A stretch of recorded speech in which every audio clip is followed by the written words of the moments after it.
I want you to take some notes as best that you can and borrow a pen from somebody because we're going to spend some time together.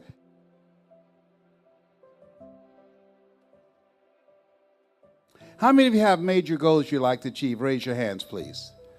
Very good. Shake someone's hand on your right and left. Look them in the eyes and say, you have something special. Do that, please. Yes. You have something special. You have greatness within you. You have the ability to do more than you can ever begin to imagine.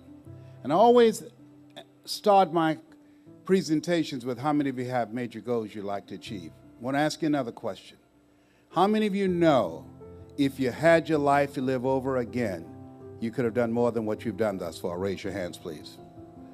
Okay, that proves a point that what you do and what you accomplish in life is only a tip of the iceberg of what's possible for you. And, you know, I took some exception with Reverend Hareen wanting to call this an evening with Les Brown. And then today I really processed it because I'm going to share some insights with you. And I'm going to challenge you to think about the goals that you want. And whatever goals that you want, I want you to raise the bar on yourself. And the reason that I'm suggesting that, I have found that most people fail in life not because they aim too high and miss. Most people fail in life because they aim too low and hit. And that's what I did in a major part of my life. And then that's what I did up until recently. Because at this stage of my life, at 68, there's some things that happened that I didn't anticipate. And just surprised me and shocked me because I'm a person that I've been pursuing goals and encouraging and motivating people to pursue their goals. And I've overcome some challenges in life, and I'm going to share some things with you, not to impress you, but to impress upon you that you have the ability to do more. And then something I realized about myself, that I unconsciously stopped pushing myself. Unconsciously, I got comfortable. Unconsciously, I wasn't even aware of it. And so I realized that I was in a state of comfort. You know, Osborne said, unless you attempt to do something beyond that, which you've already mastered, you will never grow. And so what happened for me, I think a lot of things can happen to you that life can kind of wear down your willpower. Anybody understand what I'm talking about? Sometimes just the toll of things that happen to you that you don't even consider. In Los Angeles, a couple of years ago, I was looking to do a talk show. I used to have one 10 years ago. And many places where I went and interviewed, the people say, oh, he's good, and he's quick, and he's fast, and he's got personality, and he's got passion, he's got energy. And then when I left the room, they told the person who brought me there, he's too old. I'm out in the parking lot, I said, I'm too old? What does that have to do? Wait a minute, they told me I was good, I was fast, had energy, vitality. I could do 142 push-ups nonstop. I bet that little bird chest punk can't do it we just got through talking to. I'll challenge him right now. And I got out the car. She says, Les, get back in the car. You can't go in there and challenge the guy to push up because he called you old. It hurt my feelings. And so what I was doing at that time, I was just being honest, and I was showing my gray hair. And so she said, Les, when they see the gray hair, they think that you're old. So now I use mascara to cover my gray hair. That of Mazelle waterproof. I was there covered up today before getting ready. Okay. You know, my children say, Daddy, you look distinguished with your gray hair. I said, this stage of my life, I'm not trying to look distinguished. I'm trying to look young. So at any rate, this thing called life, I want to share with you where I am right now. And I want you to think about your goals and dreams. But I want to take you on a little journey here about the power of believing and achieving. But there's some things that we must look at. Why is it that most people don't achieve their goals today? What is it that stop most people? Most people don't believe in themselves. What I'm doing, and I've been doing it now for 40 years, that I didn't believe that I could do it. Being born in a poor section of Miami, Florida called Liberty City, in an abandoned building on a floor with a twin brother.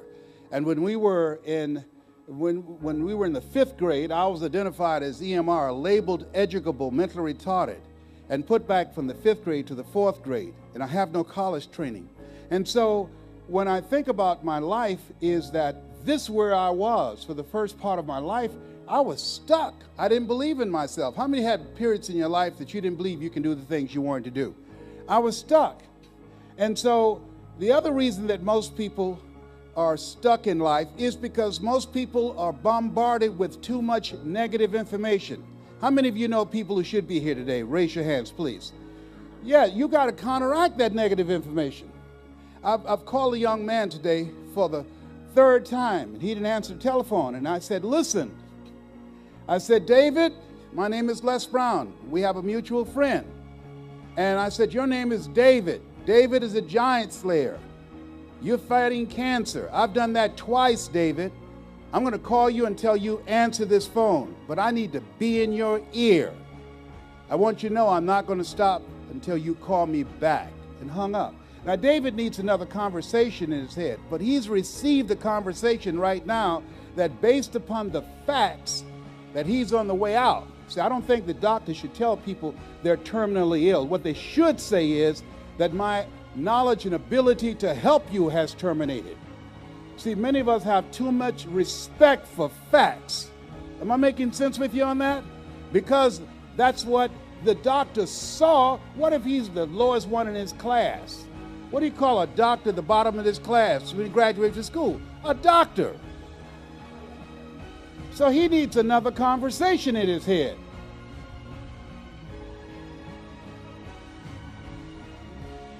If you are casual about your dream, you will end up a casualty. Trust me on that. When you want something, there's some discomfort that's involved. You have something special. You have greatness within you. I don't even know you, but I can tell you that based upon my own experience. But in order to manifest your greatness, you've got to put yourself in a perpetual state of discomfort. You've got to deliberately challenge yourself, stretch yourself. That's where your power is outside of your comfort zone. You've got to get uncomfortable and challenge yourself. How many of you know that's hard? Raise your hands, please. It's hard. And so you got to go against the naysayers. It's always easy for people to tell you what you can't do. My mother taught me something. She said, Leslie, don't let anybody convince you that you can't do something, especially if they haven't done it.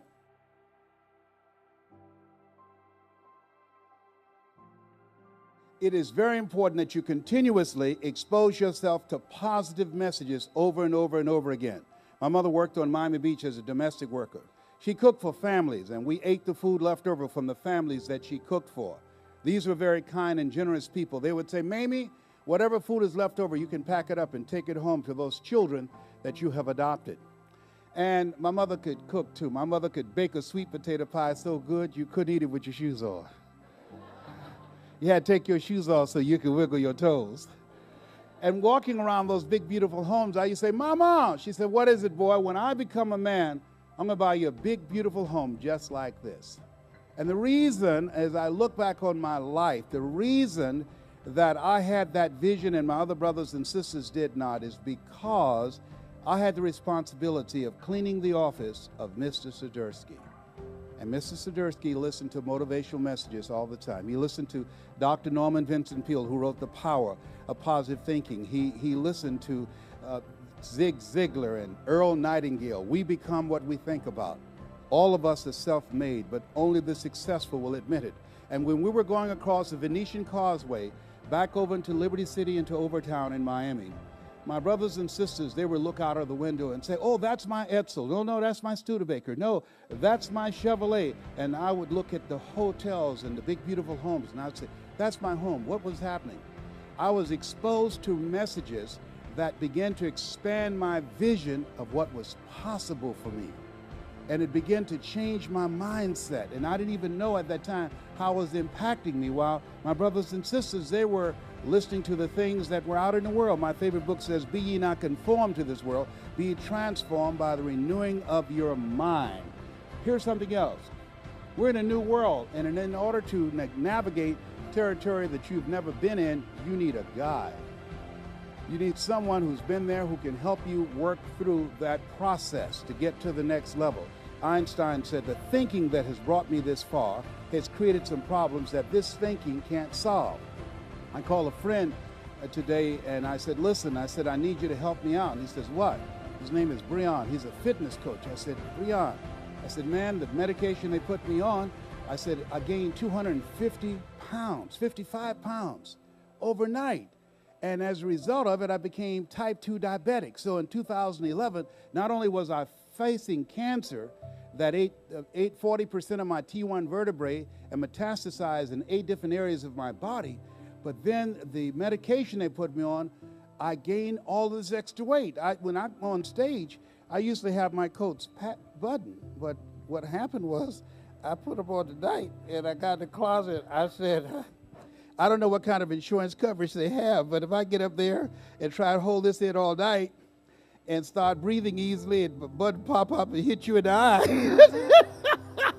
you're going to want to sue Reverend Marie. You understand what I'm saying? So I said, well, just let me keep it open and just try to act like I'm cool. You know what I'm saying? But the truth of the matter is, it's too small. Oh, my God. When you pass a certain age, stuff start happening. Stuff start expanding. Stuff start dropping. And you know, Betty Davis said, old age is not for wimps. Oh, my God. It's a trip. I tell you, at this stage of my life, I can't believe all the stuff that's happening, and I never thought this happened. I want you to think about your goals and dreams. Let us read this together, please. If your desires are not consistent with your beliefs, you will always manifest your beliefs. This is why one of the things that we have to do is work on our mindset to believe that it's possible, and you have to sell yourself on it every day, because we live in a world where we already have some programming in our head. We already have some stuff in our head. Cancer is the most feared word in 7 different languages. So the reason why this young guy is not answering the telephone, he's afraid that he's going to die. So he's being governed by fear. So my goal is, once I get I'm going to get him on the phone, is that I got to override the conversation that's already in his head. How many of you had to talk somebody out of being self-destructive on themselves? Raise your hands, please. Okay, we all have been there, and we've all had moments when someone had to talk to us to reset our thinking. See, he's taken a hit, and particularly if he's gone through some treatments, and so that happened to me. That I was going through treatment and blew up, and they said, not only, sir, now you battling cancer, but now type 2 diabetic, and then gave me some extra medication. And so it's hard. Let me tell you, when you get to a point in your life, I just want to show you some things. When you get to a point in your life, I start thinking about all the stuff that I'm taking to stay alive. I just said, what in the world? What?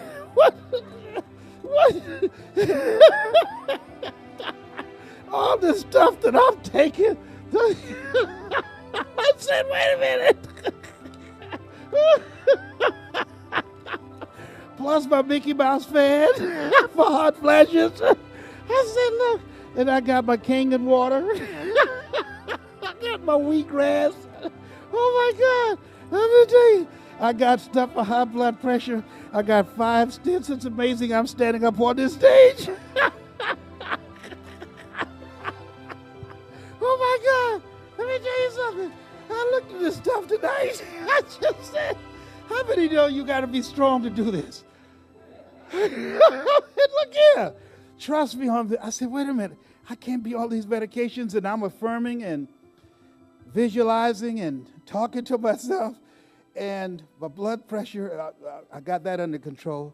I was on 5 different medications for type 2 diabetes. I'm now down to 1. Because my goal is to get off all of that. How many of you know it's hard? Raise your hands, please. I never imagined this. I didn't ever take stuff when I was younger, but at 68, I'm taking all this stuff to stay here. How many of you know you got to talk to yourself? Raise your hands, please.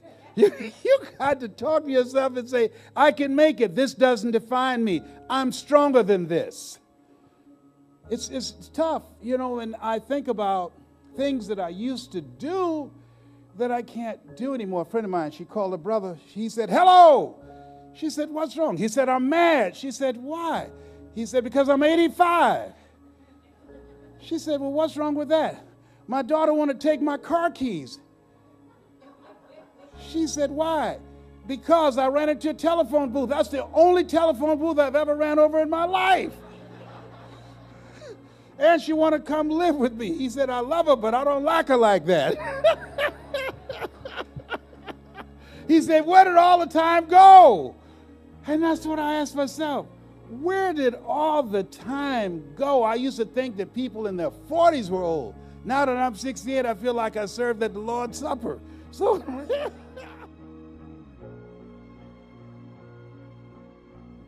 if you feed your mind as often as you feed your stomach, then you'll never have to worry about feeding your stomach or a roof over your head or clothes on your back.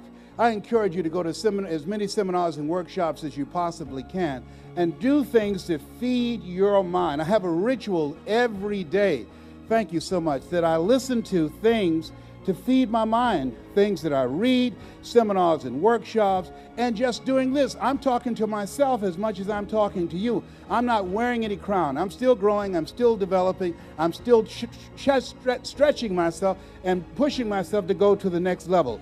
What you focus on the longest becomes the strongest. So part of what my process is now is, the reason I brought this is that this is out of sight in my house. Why? Because I don't want myself believing that this is my future. And so therefore, what I do is I take the pills out. I say grace over everything before I take it, that I'm getting younger and I'm getting stronger every day in every way. My body is strengthening my immune system and producing powerful white blood cells that kill quickly and permanently every renegade cancer cell in my body. And every day my body is regulating itself, that I no longer need medication. I no longer need the things that I've been taking to keep me healthy. And so now the doctor's amazed that they've now taken me off 4 different medications, and ultimately, before the year's out, because of my game plan and my strategy, because of my mindset and my exercise programs and the things that I'm doing, I got a strategy. I'm not just going to stop. I have a strategy of things that I must do on a regular basis so that I will reduce my need for this. And I'm measuring stuff to see where I am in relationship to what my goal is. Am I making sense with you on that? All right. Even my hot flashes are not as frequent as they once were. So here's the thing, is that as you look at your goals and look at the things that you want to do, let us say together, approve yourself. Give yourself some credit. How many ever beat yourself up? Raise your hands, please. Yes, and so what happens is you got to have some goals for yourself. How many have made some mistakes before? Raise your hands, please. Right. How many of you, if you had your life to live over again, you do some different things? Am I right? Yes. How many of you have had some periods in your life you were temporarily insane? Raise your hands. That's what I'm talking about. And so what you have to do is you have to approve yourself. And that part of that whole process is forgiving yourself. And so I was beating myself up for a long time. I thought about all the dumb mistakes that I made. And so commit yourself. And I'm going to, for those of you that are serious, somebody asked me, said, do you ever do any coaching? And I said, yes, I do group coaching. And so we have something here called Unwrap Your Infinite Greatness. Only around 12 of them, because usually they sell out. And I believe that we all have greatness. I'm going to show you the journey of something that I developed for myself and then for my children that will help you to begin to bring out those other dimensions of who you are. It's a very encouraging process. And what the part of my style of communication is 3-dimensional speaking and training. And what it does, it impacts your mind, your heart, and your spirit. Let us say together, I must honor myself and stay the course. See, there's some things that can happen to you that will cause you to become discouraged. And so after all of these rejections, I decided, hey, the fact they say that I'm old, I'm not going to allow that to stop me. There's somebody's going to say yes to me. Somebody's going to say that. I'm not going to go home and feel sorry for myself and give up. They're going to get tired of seeing me. They're going to give me something. Trust me on that. Somebody's going to give me a show. And let us say together, expect miracles and watch them unfold. So I expect to get a show. I expect to be back on. I expect that you're going to be seeing me And in order to get the goals that you want, you've got to be persistent. You've got to be willing to persevere. You've got to be willing to face rejection again and again and again. Write this down. Make no your vitamin. Yeah, make no your vitamin. A lot of people, when they hear no, they stop dead in their tracks. They say no, and they give up. Say they won't do it. You got to make no your vitamin. You got to keep coming back again and again and again and expect somebody's going to say yes. A friend of mine went to New York to get a job. And so she came back and said, how did things go? She said, I didn't get the job. I said, oh, I'm sorry to hear that. She said, oh, I didn't expect to get it. I said, then why did you go? Why didn't you stay home? If you didn't expect to get it, you should have stayed home. You shouldn't waste their time or your time. So you got to have a mindset that things are going to happen for you. Let us say together, visualize what you want. I was thinking about a friend, haven't talked to him for about 6 months, and he called me today. I said, man, you were just on my mind yesterday. How many of you have had that experience? See, when you get to a certain level of development, you can no longer allow yourself just to think like everybody else. Be ye not conformed to this world. Be ye transformed by the renewing of your mind. Because things they will manifest faster. And so what I do, I deliberately hold the vision tenaciously, seeing myself on television. That's how I had my first show. I visualized myself being on television. I had a show 10 years ago. It was the highest rated, fastest canceled talk show in the history of television. Well, at least I had one. It's called The Les Brown Show. And they said it was too decent for television. They fired me. It's a trip, all right? I wouldn't compromise. My brother, I have a twin brother. And he said, Les, for $5 million, you should have compromised. I said, no. I didn't compromise, so they canceled it. It says too decent for television. An extraordinary life is available to you. And I'm going to tell you this. It is. We're living in a time, ladies and gentlemen, that we know anything's possible. Every time a negative thought comes into my mind about the goals that I have, training 10,000 voices of hope, of teaching and training people techniques and strategies and how to begin to take to the next level. Every time a negative thought comes in my mind, I say, Barack! Regardless of your political persuasion. That's something that happened in our lifetime that we didn't even think about and never thought it would happen, and it happened twice. Come on. So nothing is out of reach. Am I making sense to you on this? Trust me on this. No, it's time to raise the bar.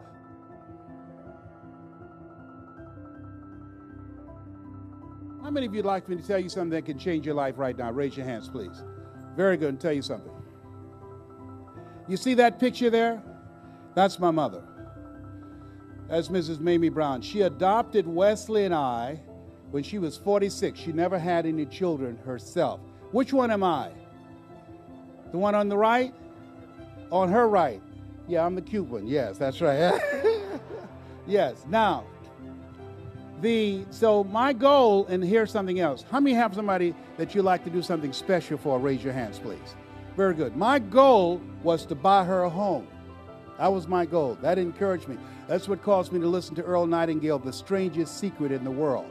I listened to that series over and over and over again. And I bought my mother 4 different homes before she passed. I took care of her until she passed at age 89. She was a 22-year breast cancer conqueror.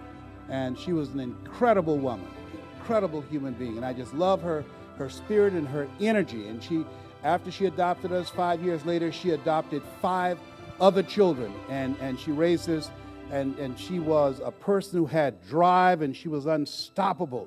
But isn't it interesting how you can be raised in the same house with the same people, same parents, same circumstances, and end up dramatically different than your brothers and sisters? Isn't it? How many ever do what I'm talking about? I mean, my brother and I are different in day and night. You hear me? Unbelievable. It's amazing. It's amazing. And so I want you to think about your goal. One of the things, let us read this, please. It's not where you start, it's where you're going. That's Wesley and I eating sugar cane in Overtown.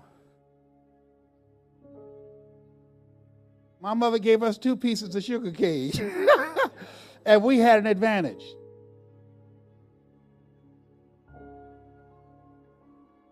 Let me show you this, the journey. I became a disc jockey. And this friend of mine, he told me something. I want you to think about one positive voice. How many of you ever had a positive voice in your life? Raise your hands.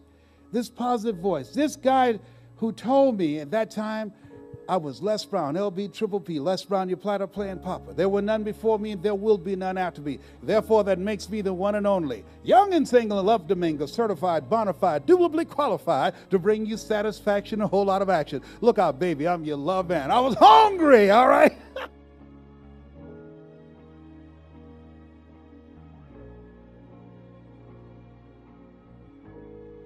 Well, this guy, he came into my life named Mike Williams.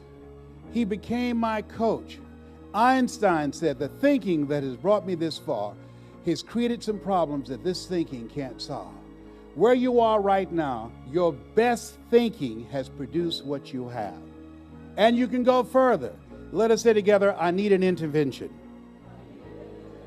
He was an intervention in my life, and things happened. Here's what happened. I went from being an entertainer and encouraging people to get up in the morning on the air to promoting concerts. He expanded my vision. He said, you're more than a paycheck. And the first group I brought to town, 1973, that's me in the back, that's Michael Jackson standing in the front at 10. I didn't know who they were. They didn't know who I was. When I had you to shake someone's hand on your right and left and say, you have something special, you have no idea whose hand you just shook. You have no idea. And so none of us standing there at that time knew that that young boy standing in the front was going to become one of the greatest entertainers the world has ever known. The person whose hand you just touched, you have no idea what's going to happen with them. Eye has not seen, ear has not heard, nor has entered the heart of mankind what God has in store for you and for them. So because of him, I became a community activist. He helped me to develop my voice. Ladies and gentlemen, you have a voice. One of the things that I'm doing is my goal at this stage of my life is to train 100,000 voices of hope. I stopped pursuing this dream because I said, I'm too old now, and because of what happened to me physically and beating cancer for the second time and type 2 diabetes. And I thought I was finished. And so I stopped using my voice and started just training other speakers. I want 100,000 voices of hope outside of politics and outside of religion, both of which I believe polarize and divide people. People who give a message of hope, because when there's hope in the future, that gives you power in the present, and encourage people to expand their skill set. There's no shortage of opportunity. There's a shortage of opportunity for people who have not expanded their skill set, and to encourage people to create collaborative, achievement-driven relationships. Because of Mike Williams, I became a community activist. Because of Mike Williams, I ran, now think about it, I was a disc jockey, community activist, a concert promoter. Here's another Les Brown. I became a state legislator. I passed 14 bills my first term. I was elected from the 29th House District in Columbus, Ohio. Sherrod Brown, who just ran for re-election in the Senate in Ohio, he and I went into the legislature together. I was going to go for the Senate, then I was going to go for Congress, and I was going to run for a statewide office. But this guy is a different guy than the guy who promoted concerts and the guy that was the disc jockey. He's a different personality. Then my mother became sick. How many of you ever had something to interrupt your life? Raise your hands, please. And I put my dreams on hold. I'm adopted. I told my mother at 10, Mama, what is it, Leslie? When I become a man, when I turn 18, you'll never have to pay another bill. When I become a man, I'm going to sit you down. You'll never have to work again. I don't believe that women should work. A man's job is to take care of the woman. If a woman wants to work, whatever money she earns, she should use it to pamper herself. But a man takes care of the woman that he loves. And so I took care of my mother. I'm old school. Yeah, when I was a kid, women didn't work, men did, all right? A woman is not supposed to pay bills. That's what a man does. And so I took care of Mama. And I gave up my political ambition, went back to Miami, and then to keep my spirits up, I would go to seminars and workshops just like this. And I'll never forget, I saw Zig Ziglar, Dr. Norman Vincent Peale, Robert Schuller, Wayne Dyer, and Jim Rohn. I was there among 5,000 people. For 14 years, Mike Williams said, Les Brown, you're more than a disc jockey, even when I ran for the Ohio legislature. And I was seated up in the balcony looking at these guys, and my heart would beat fast. But I didn't realize at that time I was watching my destiny. I had all of their books and all of their audio programs because I like to help people. How many of you like to help people? Raise your hands, please. I'm going to tell you how you can do that. Now, notice something that I'm doing, and write this down. This is going to change your life. And I hope that you have the courage to do it. Don't wait 14 years that I did. Write this down. Say, write down, I'm going to write a book about my story. You got a book in you. I'm just telling you my story. That's all that I'm doing right now. And there's somebody somewhere. How many of you have already gotten value out of what I've said? Raise your hands, please. There's somebody somewhere that's your assignment. Somebody somewhere that's waiting to hear your story. They're waiting to hear how you got out of a life of operating in your comfort zone. Waiting to hear how you conquered an addiction. Waiting to hear how you conquered your fears. Waiting to hear how you are able to decide to live your passion and live your faith rather than your fear. Somebody. See, there are certain people that's my assignment, that when I speak, that they're going to hear me. But there are certain people, when you speak, they're going to hear you. There are certain people, when you speak, they're going to hear you. And I believe that we need more than listening to politicians and religious leaders. I believe that ordinary people who are called to do an extraordinary work have a calling to change the planet. And my goal is to teach them how to do it. And so all I've been doing now is telling you my story. So this is when Mama passed. It changed my life. And so I decided when I was at that event, a guy said something that changed my life. Somebody here this evening, there's something that I'm going to say that is going to go straight from your mind to your heart. He said, I know there's somebody here that has a passion for changing people's lives. I know there's somebody here that has a story in them that the world needs to hear. And he said, the reason I'm standing up here and you're seated out there is because I represent the thoughts you have rejected for yourself. Whoa. When he said that, that hit me between the eyes, Maureen, because I had looked at these guys and I said, I can do that. That's what my heart said. And then when I would start going to the car with their books and audio tapes under my arms, my voice, that inner voice would say, Les Brown, you can't do that. You don't have a college education. Les Brown, you're adopted. You don't even know who your parents are. Les Brown, you were labeled educable mentally retarded. Les Brown, you were put back from the 5th grade to the 4th grade and failed again in the 8th grade. You don't have any degree. Who would listen to you? What would you say in a book? What is it about your life that has any value for anybody? There's a proverb that says, if there's no enemy within, the enemy outside can do us no harm. Shakespeare said, the fault, dear Brutus, is not in our stars, but in ourselves that we are underlings. How many of you ever thought about something that you wanted to do? You felt it in your heart, and you talk yourself out of it. Raise your hand if you know what I'm talking about. I convinced myself for 14 years. And when he spoke those words, I represent the thoughts you have rejected for yourself. It's like he broke a spell. And so I began to pursue that dream. That's Dr. Norman Vincent Peale. I made up my mind that night, I'm going to be on stage with him. He wrote The Power of Positive Thinking. And when I came to this place where he was speaking, I was asked to open for him. I was in Chicago. And Og Mandino, who wrote a book called The Greatest Salesman in the World, was in an airport in Philadelphia and couldn't make it. And he called and said, Les Brown, I need you to open for someone for me. I said, who? Dr. Norman Vincent Peale.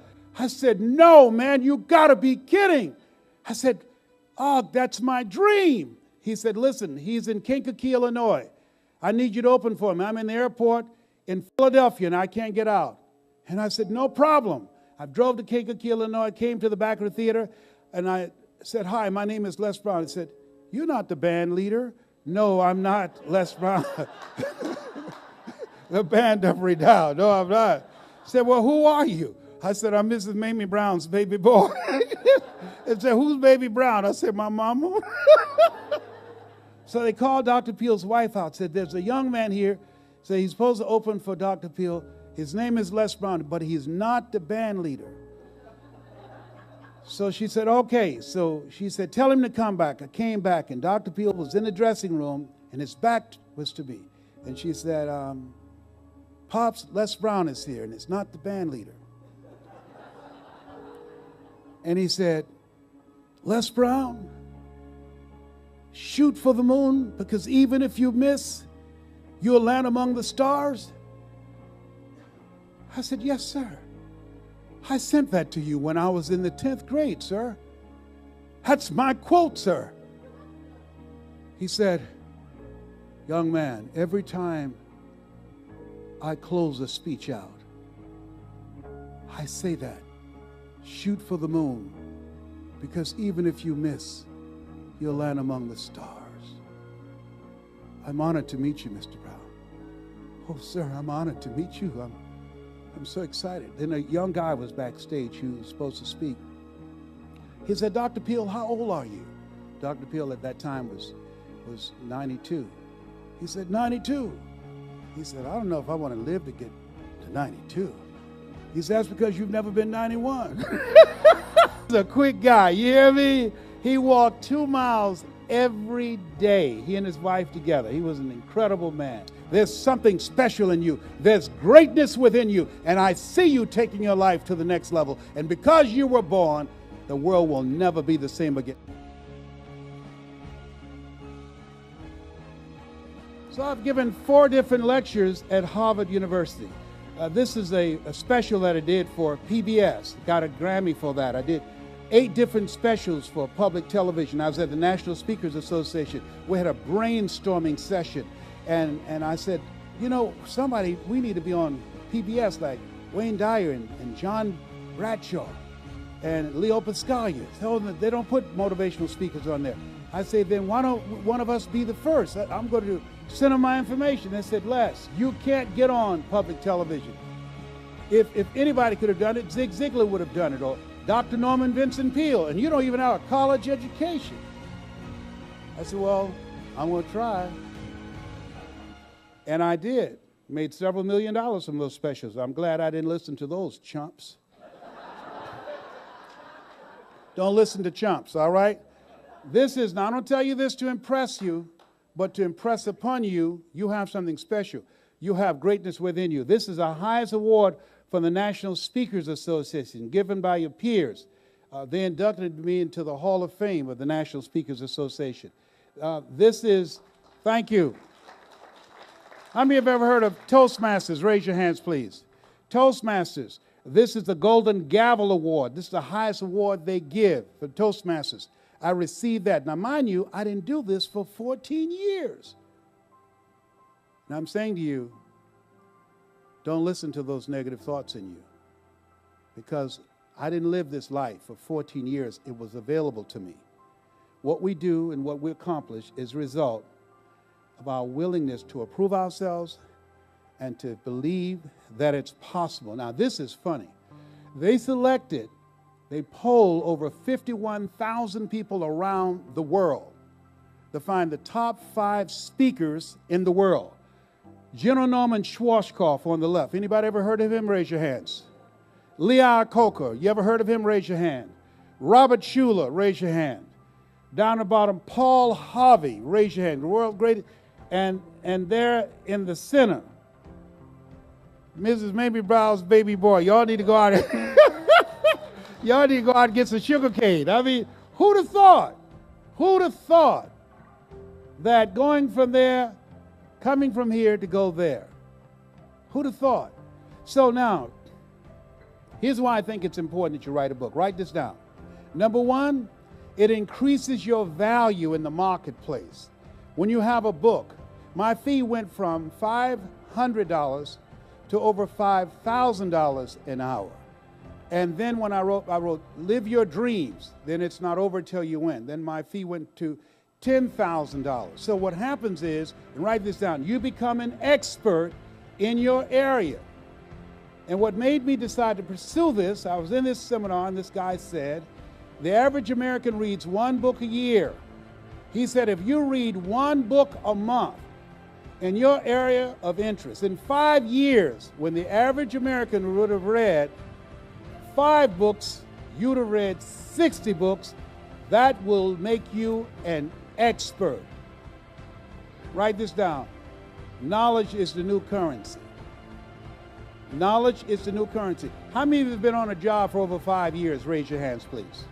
How many of you can teach people some things that can shorten their learning curve because of your experience and your knowledge? Raise your hands, please, okay? So what I want you to listen and follow me on this.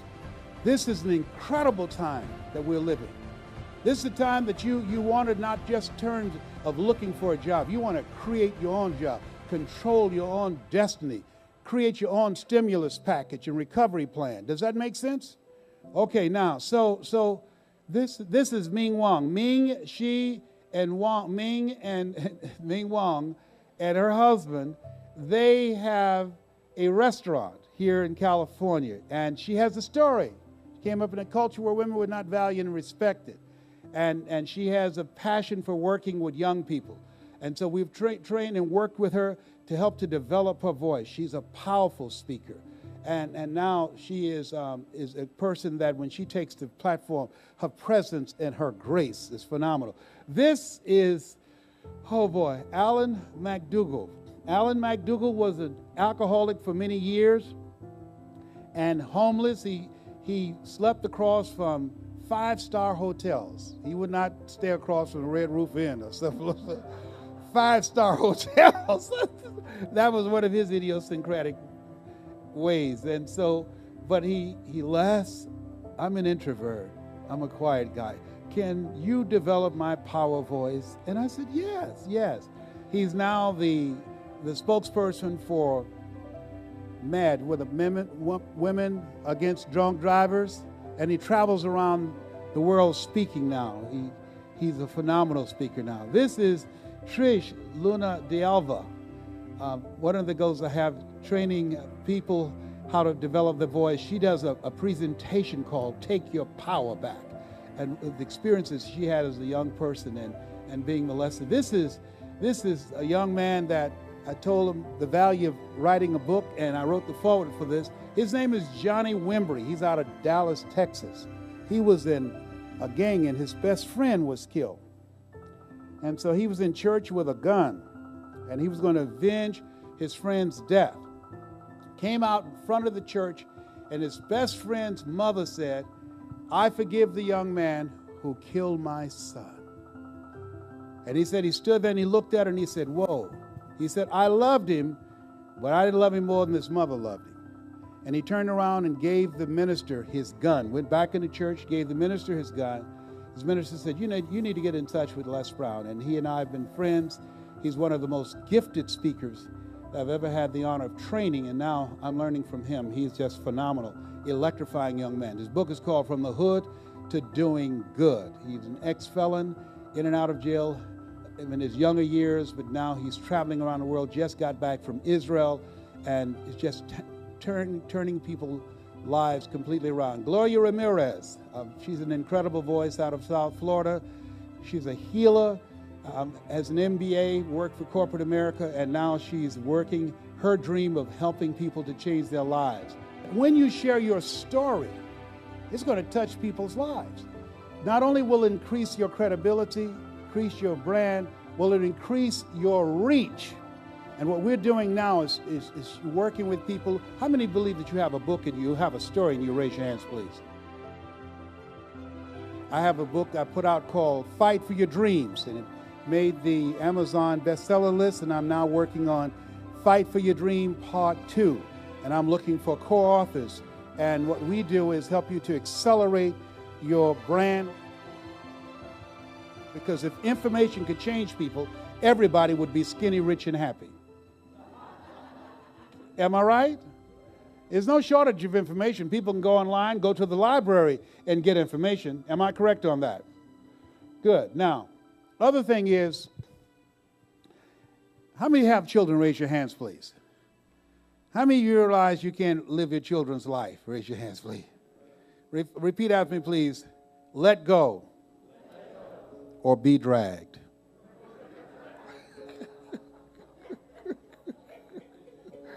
You got to let go.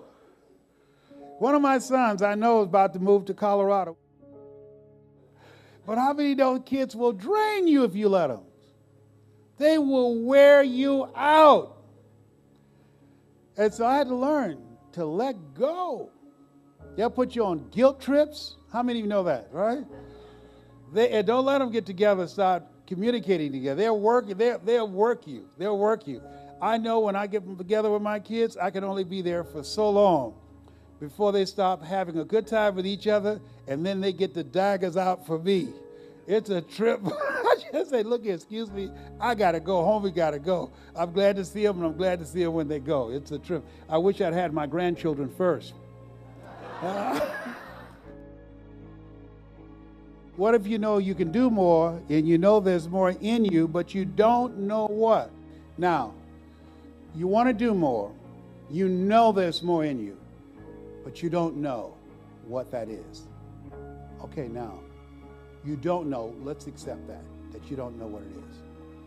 But using your imagination, if you did know, what would that look like?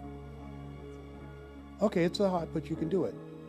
Bring the microphone up to you. What would that look like? What is that something else? Well, it would be working with people. Working with people? Okay, and what would you be doing? Go ahead. Helping people and... Helping people, working with people, and what else? What would you help them to do? Well, I once had a dream that I'd like to help women, just enrich them and encourage them to do whatever they want to.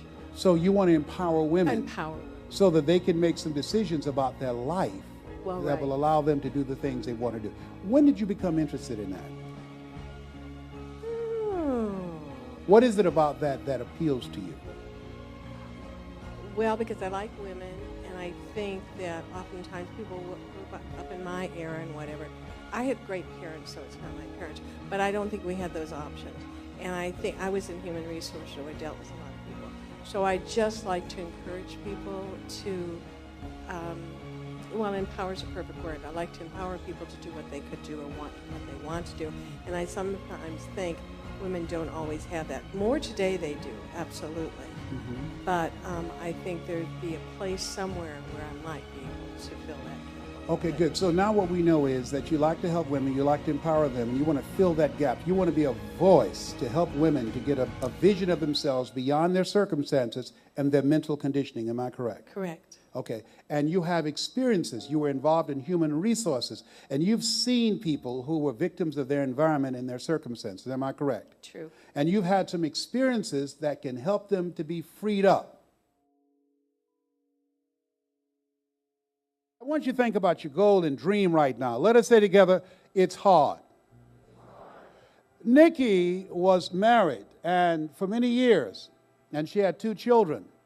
And then one day something happened. You know, my favorite book says, think it not strange that you face the fiery furnaces of this world. Somebody said in life you either in a problem or just left one or headed toward one. And Nikki one day was faced with a situation.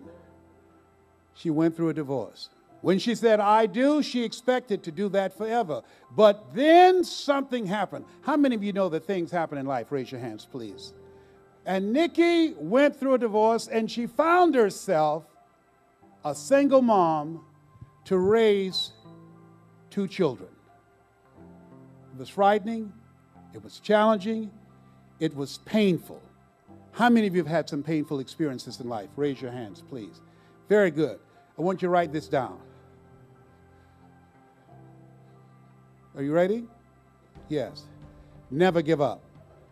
Nikki had a dream and a vision of what she wanted to do with her life and how she's going to raise her children. And she knew that giving up was not an option. Write this down. Invest in yourself. And so she went back to school to increase her value in the marketplace. She went back to school and she got a degree and she became a human resource director. Write this down. Commit yourself. She made a commitment that she was going to take her life to another level. And in so doing, she had to do something else that was different. She had to develop some new relationships. Write this down. Kindred spirits. Ladies and gentlemen, if you want to take your life to another level, it's very important that you change your relationships. Thinking about a good friend of mine, Dennis Kimbrough, said, if you're the smartest one in your group, you've got to get a new group. How many of you had to get a new group? Raise your hands, please. And so Nikki had to get a new group. Write this down. Imagination. So she had to have a vision of herself, doing more, doing better as a single mother, taking care of her children. Write this down. Expand your vision. She decided that she was not going to allow the divorce to define her. She decided that she was going to carve out new territory for herself. She decided she had an expanded vision of what was possible for her life.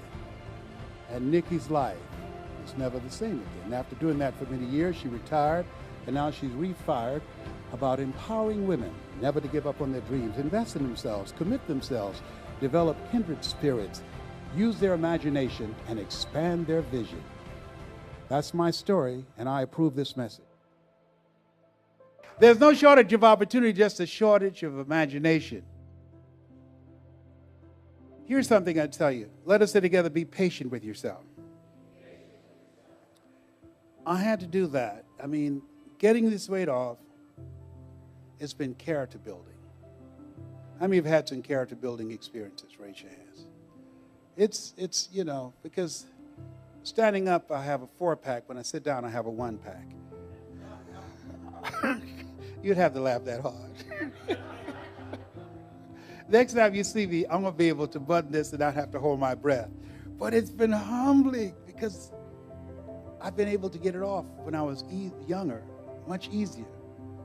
But now it's been challenging me. And I have to be patient. I have to be patient with myself to work through this. I realized that at this stage of my life, I got to raise the bar on myself. In order to slow down this aging process, George Burns said, we can't help getting older, but we don't have to get old. So my goal is to take yoga and Tai Chi, and with my walking and weights, my goal is to slow down the aging process. And through being actively engaged mentally, I'm raising the bar myself of what I can do. I realize I can do more because I know more.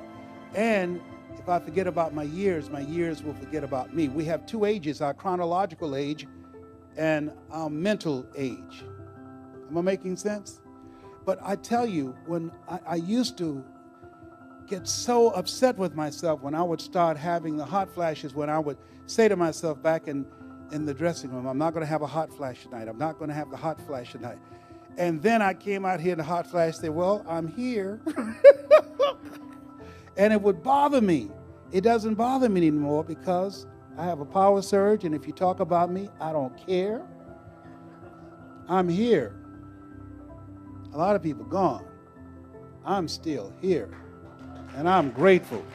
All right? And it doesn't define me. My weight, my age, they can say that I'm old, but I believe that I have value. Let us say together, I have value. I have something to give. And so I'm going to give it. I'm going to give it. I'm going to find investors for the ideas, the things that I want to do. And when I leave here to find out if I'm really gone, just put a microphone in the casket. If I don't say anything, say he's gone. Because I'm going to live my life to the fullest. Dr. Howard Thurman, a mentor to Dr. Martin Luther King Jr. and Albert Schweitzer, he wrote, deep is the hunger, the voice of the genuine. He said, there's something in each and every one of you that waits and listens to the voice of the genuine in yourself. It will be perhaps the only guide you will ever have. And if you cannot hear it all of your life, your days will be spent on the ends of strings that somebody else pulls. And I submit to you that you showed up this evening not knowing what I was going to share with you.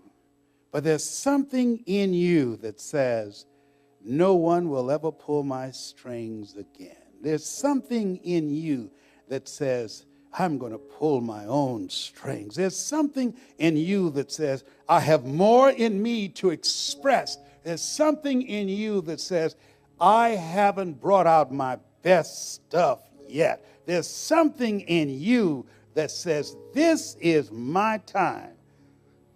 This is my hour. I'm living in a time where I know anything's possible. And that something in you calls you to show up today.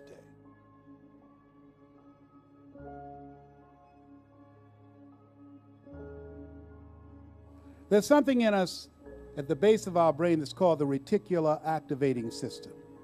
It's a group like cells, a group of cells at the base of the brain. And what it does is it piques our awareness. Only three things can get through: things we value, things that threaten us, and things that surprise us. There's something in you, of all the people that saw the ad, those of you that are here, there's something in you that says, I need to be there. That's that higher consciousness. That's that higher self. There's no accident that you are here. You are one of those people.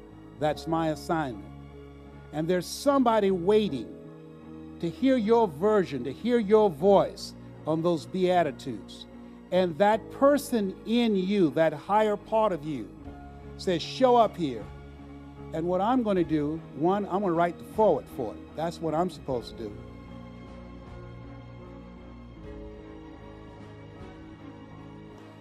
Marion White said, in life, when you don't have enough courage or insight to know that you have outgrown a situation and it's time to move on, life will move on you.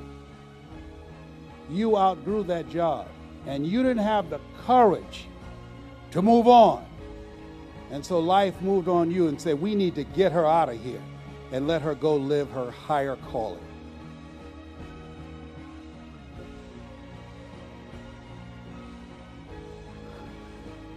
I came to work one day at the radio station. I love radio. I was good at it. I did a show for a year on CBS, 980 AM. Came there at 6 o'clock in the morning. Tried to put my key in, and they had changed the lock. I tried for the longest. I said, I can't believe this.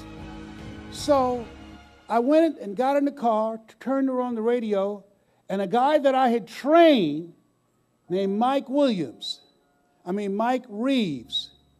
he's a minister now, I sent him to the Lord, named Mike Reeves. He was on the air doing my show. Now, mind you, at this time, I was crazy. Remember I said, I know I got some company in here. I was crazy. So I'm here listening, so they didn't have the guts to fire me. I used to editorialize about various inequities in the community. And so I was known for speaking out. So I was sitting there in the car and said, what am I going to do? Because the general manager didn't have the guts to fire me to my face. And then I looked up and there was a light on in the engineer's room.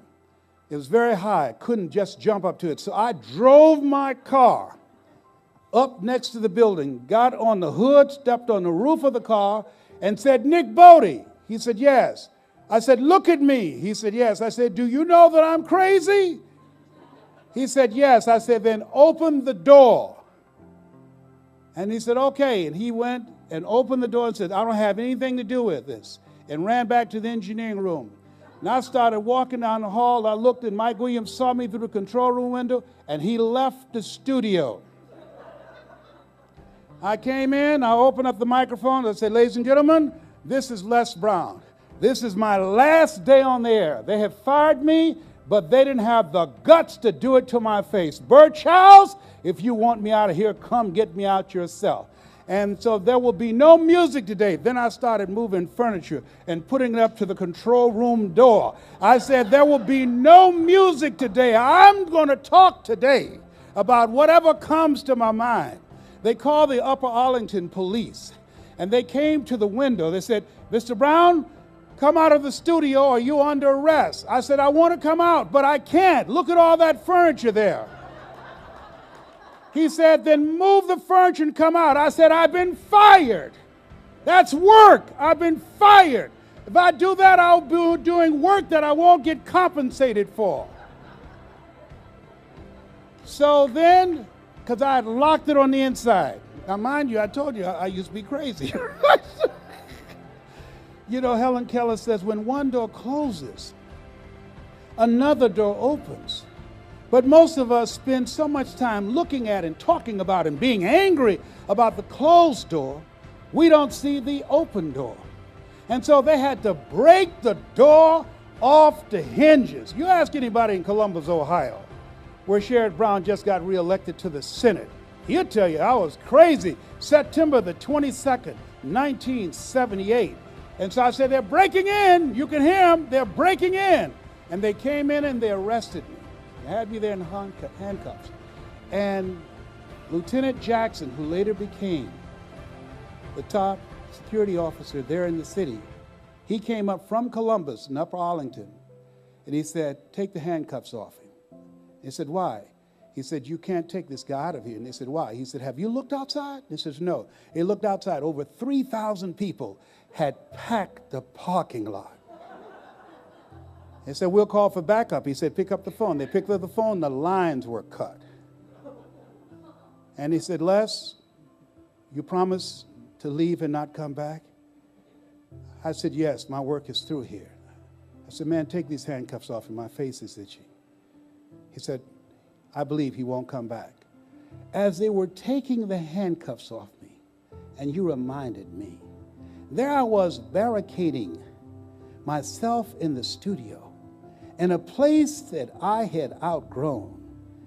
And when they took the handcuffs off, when I left that studio, I became a community activist. When I left that studio, I was elected to the Ohio legislature. When I left that studio, I became the chairman of the Human Resource Committee and the Education Committee. When I left that studio, I went back and I was available to take care of my mother. When I left that studio, I became a motivational speaker and been changing people's lives around the world. When I left that studio, I was able to fulfill the position of doing the first motivational video on public television, got a Grammy Award. When I left that studio, I received the NSA Award. When I left that studio, I received the Golden Gavel Award from Toastmasters. When I left that studio, I was selected among the top 5 speakers in the world. When I left that studio, I got a chance to meet Reverend Maureen, who changed my life. When I left that studio, I got a chance to see you because they fired me.